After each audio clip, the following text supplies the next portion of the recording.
Real world کے دیکھنے اور سننے والوں کو السلام علیکم۔ ہاتھی والوں کا قصہ۔ ابراہا یمن کا حکمران تھا۔ اس نے یمن میں ایک عالیشان کلیسا تعمیر کر کے یمن کے لوگوں میں یہ اعلان کرا دیا کہ آئندہ کوئی شخص حج کے لیے مکہ مکرمہ نہ جائے اور اسی کلیسا کو بیت اللہ سمجھے۔ اس اعلان سے عرب کے لوگوں میں غم و غصے کی لہر دوڑ گئی۔ پھر ان میں سے کسی شخص نے رات کے وقت اس کلیسے میں جا کر گندگی پھیلا دی۔ ابراہا کو جب یہ معلوم ہوا تو اس نے ایک بڑا لشکر تیار کر کے مکہ مکرمہ کا رخ کیا۔ راستے میں عرب کے کئی قبیلوں نے اسے روکنے کی کوشش کی، لیکن ابراہا کی لشکر کے ہاتھوں انہیں شکست ہوئی۔ آخرکار یہ لشکر مکہ مکرمہ کے قریب ایک جگہ پہنچ گیا۔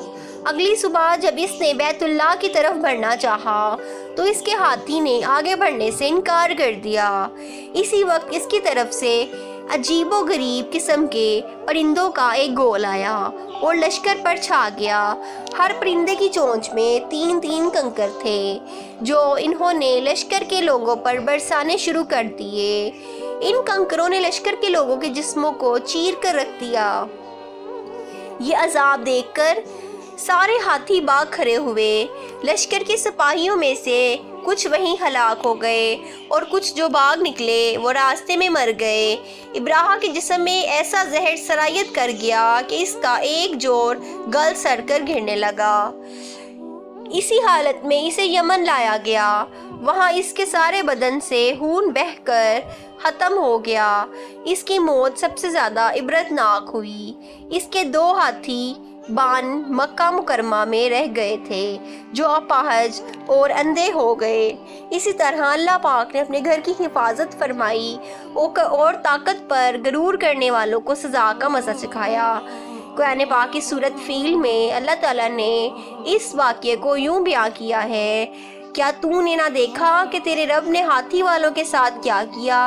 کیا ان کے مکر کو بیکار نہیں کر دیا اور ان پر پرندوں کے جھنڈ کے ذریعے عذاب بھیجا جو انہیں مٹی اور پتھروں کی کنکریاں مار رہے تھے، پس انہیں کھائے ہوئے بھوسے کی طرح کر دیا۔